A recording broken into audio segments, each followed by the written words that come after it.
Guys welcome to impulse. നമ്മൾ നോക്കാൻ പോകുന്ന ഹോർമോൺസ് ആൻഡ് എൻഡോക്രൈൻ സിസ്റ്റം ആണ് കേട്ടോ. സോ ബേസിക്കലി ഹോർമോൺസ് വെച്ചാൽ നമ്മുടെ ബോഡിയിൽ ഉണ്ടാകുന്ന ഒരു കെമിക്കൽ മെസ്സഞ്ചർ ആണ്. അതാണ് നിങ്ങൾ ആദ്യം മനസ്സിൽ വെച്ചിരിക്കേണ്ടത് കേട്ടോ. ഇനി ഇതാരാണ് പ്രൊഡ്യൂസ് ചെയ്യുന്നത്? ഗ്ലാൻസുകളാണ്. എവിടെ? എൻഡോക്രൈൻ സിസ്റ്റത്തിലെ. സോ നമ്മളെ ബോഡിയുടെ വളർച്ചയായാലും അല്ലെങ്കിൽ അതുമായി ബന്ധപ്പെട്ട കാര്യങ്ങളൊക്കെ ചെയ്യുന്ന ആരാണ്? ഈ ഹോർമോൺസ് ആണ്. ഹോർമോൺസ് ഡയറക്റ്റ്ലി നമ്മളെ ബ്ലഡ് വഴി കടന്നു പോയിട്ട് എന്ത് ചെയ്യുന്നു? നമുക്ക് എന്താണോ എഫക്റ്റ് വേണ്ടത് ആ എഫക്റ്റ് നമുക്ക് തരുന്നു എന്നുള്ളതാണ്. നമ്മളെ ബോഡിയിൽ ഓവറോൾ ഹെൽത്ത് പോലും ചെയ്യുന്ന ആരാണ്? ഈ ഒരു ഹോർമോൺസിന് വലിയൊരു പങ്കുണ്ട് എന്ന് വേണമെങ്കിൽ നമുക്ക് പറയാമെന്നുള്ളതാണ് കേട്ടോ. അപ്പോൾ ഇത്രയാണ് ഹോർമോൺസും എൻഡോക്രൈൻ സിസ്റ്റത്തിനെ പറ്റി എനിക്ക് പറയാനുള്ളത്, basic introduction. So next one is നമ്മൾ ഹോർമോൺസിൽ തൈറോയ്ഡ് ഹോർമോൺസിനെ പറ്റി പഠിക്കുന്നുണ്ട്. സോ T4 T3 ആണുള്ളത്. തൈറോക്സിൻ ആൻഡ് ട്രൈ അയഡോ ടൈറോണിൻ ആണ്. സോ ഇതിൽ തന്നെ തൈറോയ്ഡ് ഇൻഹിബിറ്റേഴ്സ് ഉണ്ട്. സോ ഇൻഹിബിറ്റ് ഹോർമോൺ സിന്തസിസ്, നമ്മുടെ തൈറോയ്ഡ് ഹോർമോണിനെ ഇൻഹിബിറ്റ് ചെയ്യേണ്ട ഹോർമോൺസ് ഉണ്ട്. സോ അത് നമ്മൾ ആന്റി തൈറോയ്ഡ് ഡ്രഗ്സ് എന്നാണ് പറയുക. സോ മെത്തിമസോൾ, കാബിമസോൾ ഒക്കെയാണ് എക്സാമ്പിൾസ് വരുന്നത് കേട്ടോ. So next one is iodine trapping. അതായത് നമ്മളെ ബോഡിയിൽ ഉണ്ടാവുന്ന അയഡിനെ ട്രാപ്പ് ചെയ്യുന്ന രീതിയാണ്. അത് അയോണിക് ഇൻഹിബിറ്റേഴ്സ് എന്ന് പറയും. തയോസൈനേറ്റ്സ്, പെർക്കോലേറ്റ്സ് ഒക്കെയാണ് എക്സാമ്പിൾ വരുന്നത്. നൈട്രേറ്റ്സ് ഒക്കെയാണ് എക്സാമ്പിൾ വരുന്നത്. So next one is hormone റിലീസിനെ ഇൻഹിബിറ്റ് ചെയ്യുന്ന ആൾക്കാരുണ്ട്.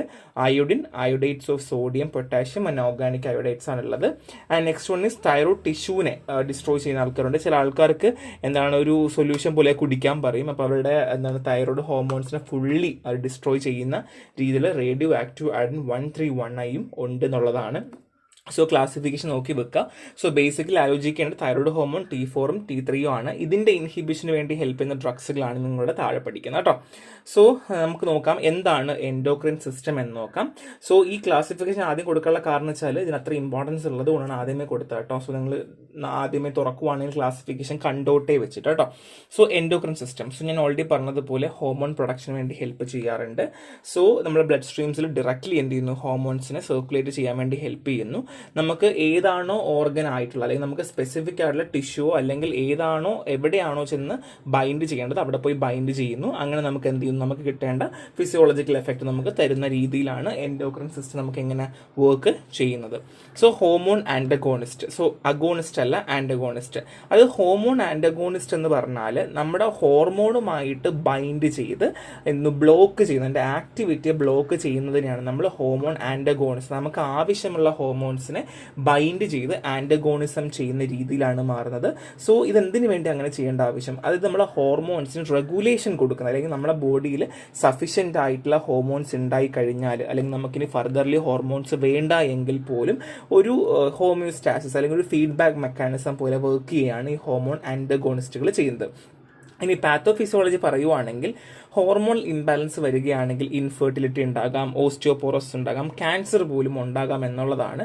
സോ ചില സമയങ്ങളിൽ നമുക്ക് ഈ ഹോർമോണിൻ്റെ ഇംബാലൻസ് അത് കൂടുകയോ കുറയുകയോ ചെയ്യുന്ന സമയത്ത് നമുക്ക് എന്ത് ചെയ്യേണ്ടി വരും? ആൻറ്റഗോണിസ്റ്റുകളും അല്ലെങ്കിൽ സ്റ്റിമുലൻറ്റും ഒക്കെ യൂസ് ചെയ്യേണ്ടി വരും. അപ്പോൾ കൂടിക്കഴിഞ്ഞാൽ സംഭവിക്കും നമുക്ക് ഓവർ പ്രൊഡക്ഷൻ ഓഫ് ഹോർമോൺസ് ഉണ്ടാവുകയാണ് എന്ന് വെച്ചോളൂ. അപ്പോൾ നമുക്കതിനെ കുറയ്ക്കണം അല്ലേ? അപ്പോൾ നമുക്ക് ആരെ ഉപയോഗിക്കാം? ഹോർമോൺ ആൻറ്റഗോണിസ്റ്റ് ബൈ നൈട്രേറ്റ്സും അല്ലെങ്കിൽ റേഡിയോ ആക്റ്റീവ് അയഡിൻ പോലുള്ള ഈ ഇൻഹിബിറ്റേഴ്സ് ഒക്കെ നമുക്ക് യൂസ് ചെയ്യാൻ പറ്റും എന്നുള്ളതാണ്. ഇപ്പോൾ ഐഡിയ കിട്ടിയില്ലേ? ഇനി തൈറോയ്ഡ് ഹോർമോൺസ് ആണ്. ഞാൻ ഓൾറെഡി തൈറോയ്ഡ് ഹോർമോൺ പറഞ്ഞു. T4 T3 ഉണ്ട്. So primary hormone thyroid gland produce ചെയ്യുന്നതാണ് ആര്? T4 എന്ന് വെച്ചാൽ. സോ T3 എന്ന് പറഞ്ഞാൽ active form of thyroid hormone ആണ്. എന്താണ് T3 എന്ന് പറയുന്നത്? Active form of thyroid hormone ആണ്. അതിന് എന്ത് ചെയ്യുന്നു? T4 ആയിട്ട് കൺവേർട്ട് ചെയ്യുകയാണ് ചെയ്യുന്നത്. അപ്പം മിക്കവാറും ഒക്കെ ഈ ഒരു കോമ്പറ്റേറ്റീവ് എക്സാമിന് ചോദിക്കാൻ ചാൻസ് ഉണ്ട് എന്താണ് T3 എന്നുള്ളതിനെ പറ്റിയിട്ട്.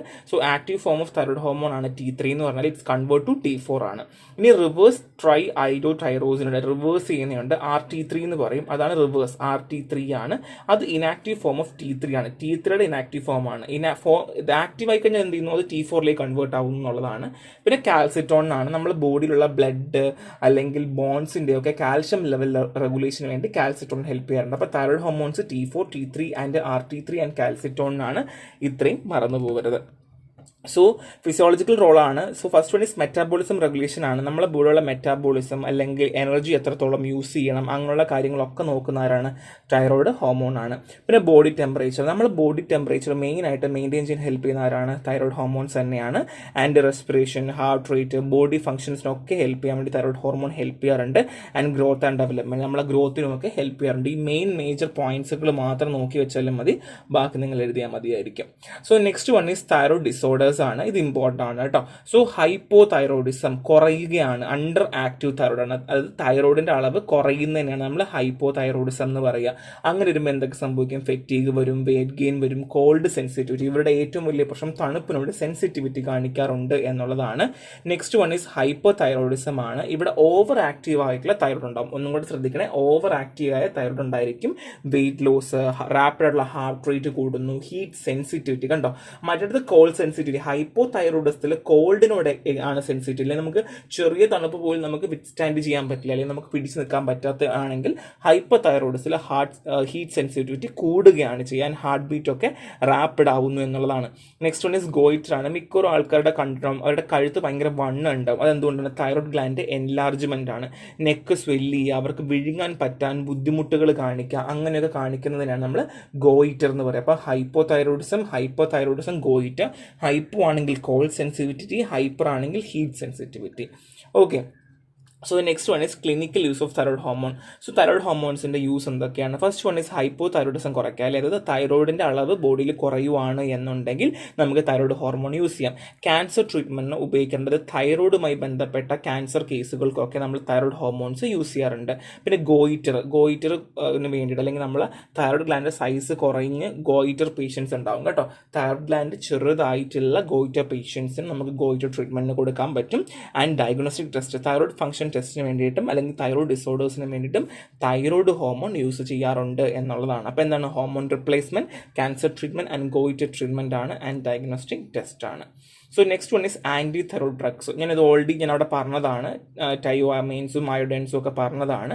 സോ തയോ അമൈൻസ് ആണെങ്കിൽ block thyroid hormone production enzyme. So thyroid hormone produce ചെയ്യാൻ ആരാണോ കാരണമായിട്ടുള്ള എൻസൈമിനെ ബ്ലോക്ക് ചെയ്യുകയാണ് തയോ അമൈൻസ് ചെയ്യുന്നത്. എക്സാമ്പിൾ പറയുവാണെങ്കിൽ മെത്തിമെസോൾ ആൻഡ് PTU, പ്രൊപ്പൈൽ തയോയുറാസിലാണ് എക്സാമ്പിൾ ഞാൻ കൊടുത്തിട്ടുണ്ട് first of all. Next one is iodine ആണ്. ഇവിടെ എന്ത് ചെയ്യുന്നു? Reduce thyroid gland activity. നമ്മളെ തൈറോയിഡ് ഗ്ലാൻഡിൽ ഉണ്ടായിരുന്ന ആക്ടിവിറ്റിയെ കുറയ്ക്കുവാണ് ആര് ചെയ്യുന്നത്?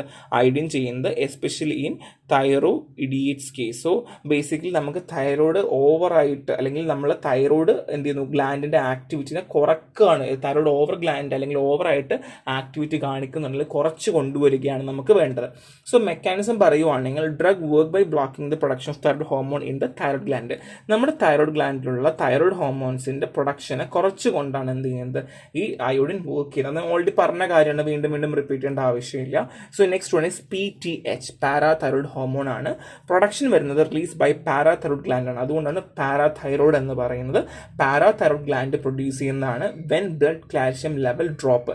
നമ്മളെ ബോഡിയിൽ ബ്ലഡ് കാൽഷ്യം, അല്ലെങ്കിൽ നമ്മുടെ ബോഡിയിലുള്ള കാൽഷ്യത്തിന് അളവ് വളരെ കുറഞ്ഞ് കഴിയുമ്പോൾ പാരാതൈറോയിഡ് ഗ്ലാൻഡ് ആക്റ്റീവ് ആവുകയും അങ്ങനെ പാരാതൈറോയിഡ് ഹോർമോൺ പ്രൊഡ്യൂസ് ചെയ്യുകയും ചെയ്യും. ഇനി ബോൺ എഫക്റ്റ്, ബോണിലാണെങ്കിൽ ബോൺ റീഅബ്സോർപ്ഷൻ കൂട്ടിയിട്ട് കാൽഷ്യം എന്ത് ചെയ്യുന്നു? ബ്ലഡ് സ്ട്രീംസിൽ റിലീസ് ചെയ്യുകയാണ് ചെയ്യുക.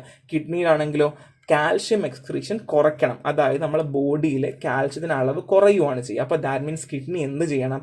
കാൽഷ്യത്തിൻ്റെ അളവ് എക്സ്ക്രീറ്റ് ചെയ്യുന്നത് കുറയ്ക്കണം, അല്ലേ? അങ്ങനെ ഫോസ്ഫേറ്റ് റീഅബ്സോർബ് ചെയ്യുന്നു ആൻഡ് കാൽഷ്യം എക്സ്ക്രീഷൻ കുറയ്ക്കുന്നു. ആൻഡ് ഇൻഡസ്ട്രിയൽ എഫക്റ്റ് ആണ് stimulate vitamin D production. So vitamin ഡിയും കാൽഷ്യം തമ്മിൽ ഒരു മച്ച കമ്പനിയാണ് കേട്ടോ. വൈറ്റമിൻ ഡി ഉണ്ടെങ്കിലേ കാൽഷ്യം ഡി ഉള്ളൂ, കാൽഷ്യം ഡി ഉണ്ടെങ്കിലേ വൈറ്റമിൻ ഡി ഉള്ളൂ എന്ന രീതിയിലാണ്. അപ്പോൾ വൈറ്റമിൻ ഡി എന്ന് പറയുന്നത് കാൽഷ്യത്തിൻ്റെ അല്ലെങ്കിൽ അളവ് കൂട്ടാൻ വേണ്ടിയിട്ട് ഫെസിലിറ്റേറ്റ് ചെയ്യും എന്നുള്ളതാണ്. അങ്ങനെ കാൽഷ്യം ഫോസ്ഫേറ്റിൻ്റെയും അബ്സോർപ്ഷനെ പ്രൊമോട്ട് ചെയ്യുന്നു എന്നുള്ളതാണ്. അപ്പോൾ ഒന്നും കൂടെ പറയാം, പാരാതൈറോയിഡ് ഹോർമോൺ ആണ്. പാരാതൈറോയിഡ് ഹോർമോൺ ഗ്ലാൻഡ് എപ്പോഴാണ്? കാൽഷ്യം ലെവൽ കുറയുമ്പോഴാണ്. ബോൺ എഫക്റ്റിലാണെങ്കിൽ ബോണിൽ റീഅബ്സോർപ്ഷൻ കൂട്ടിയിട്ട് കാൽഷ്യം ബ്ലഡിൽ കൂട്ടുകയാണ് ചെയ്യുക. കിഡ്നി എഫക്റ്റ് ആണെങ്കിൽ എക്സ്ക്രീഷൻ കുറയ്ക്കുന്നു. ഇൻഡസ്ട്രിയൽ ആണെങ്കിൽ വൈറ്റമിൻ ഡി പ്രൊഡക്ഷൻ കൂട്ടുന്നു. So PTH related disorder. So hyperparathyroidism and hypoparathyroidism. നമ്മൾ hypothyroidism and hyperthyroidism പറഞ്ഞതുപോലെ തന്നെ ഇവിടെയും പേരെയാണ്. സോ എക്സസീവ് ആയിട്ടുള്ള PTHന്റെ സെക്രീഷൻ ഉണ്ടാവുകയാണ് എന്നുണ്ടെങ്കിൽ നമ്മളുടെ ബോഡിൽ എന്ത് സംഭവിക്കും? ബ്ലഡ് കാൽഷ്യം ലെവൽ കൂടും, അല്ലേ? സോ അങ്ങനെ കൂടുകയാണെന്നുണ്ടെങ്കിൽ അതിന് നമ്മൾ ഹൈപ്പർ പാരാതൈറോയിഡിസം എന്ന് പറയുന്നു. ബോൺ പെയിൻ, പിന്നെ കിഡ്നി സ്റ്റോൺ ഒക്കെ നോർമലി ഉണ്ടാകാം. ഇനി ഹൈപ്പോ ആണെങ്കിലോ ലോ ബ്ലഡ് കാൽഷ്യം ലെവൽ ആണെങ്കിൽ മസിൽ ക്രാമ്പ്, നമുക്ക് പെട്ടെന്ന് ഉളുക്കിയൊക്കെ പിടിക്കും കേട്ടോ, സീഷ്യൂസ് ഒക്കെ വരെ ഉണ്ടാകാനുള്ള ചാൻസ് കൂടുതലാണ്. So clinical use of PTH ആണ് ഒന്ന് ഡയഗ്നോസ്റ്റിക് ടൂൾ, അതായത് ഈ ഹൈപ്പർ പാരതൈറോയിഡിസം ഉണ്ടോ ഇല്ലെന്ന് അറിയാൻ വേണ്ടി നമുക്ക് ഉപയോഗിക്കാം. ആൻഡ് ഓസ്റ്റിയോപോറോസിസ് ട്രീറ്റ്മെന്റിന് വേണ്ടി ബോൺ ഫോർമേഷന് വേണ്ടി ഹെൽപ്പ് ചെയ്യാറുണ്ട്. ആൻഡ് കാൽഷ്യം റെഗുലേഷൻ, നമ്മുടെ ബോഡിയിൽ കാൽഷ്യത്തിനാണല്ലോ മേജർലി എളുപ്പം അല്ലെങ്കിൽ ഉപയോഗിക്കുന്നത്, അപ്പോൾ അതുകൊണ്ട് തന്നെ കാൽഷ്യത്തിന്റെ റെഗുലേഷനും ഹെൽപ്പ് ചെയ്യാറുണ്ട് എന്നുള്ളതാണ്. എളുപ്പമാണ് കേട്ടോ, ഒന്നുമില്ല. തൈറോയ്ഡ് ഹോർമോൺ പഠിച്ചു, പാരതൈറോയ്ഡ് ഹോർമോൺ പഠിച്ചു, ബാക്കി നമുക്കൊരു സെക്കൻഡ് നോട്ടിലും കൂടെ പഠിക്കുമ്പോൾ ഏകദേശം ഒരു ക്ലിയർ കിട്ടും. ഇപ്പോൾ എളുപ്പമാണ്, ഒന്നുമില്ല. ആ ഒരു ഡ്രഗിന്റെ ക്ലാസിഫിക്കേഷൻ പഠിച്ചാൽ മാത്രം മതി, ബാക്കിയൊക്കെ നിങ്ങൾക്ക് അറിയുന്ന കാര്യങ്ങളാണ്. സോ നെക്സ്റ്റ് ക്ലാസ്സിൽ കാണാം. Thank you.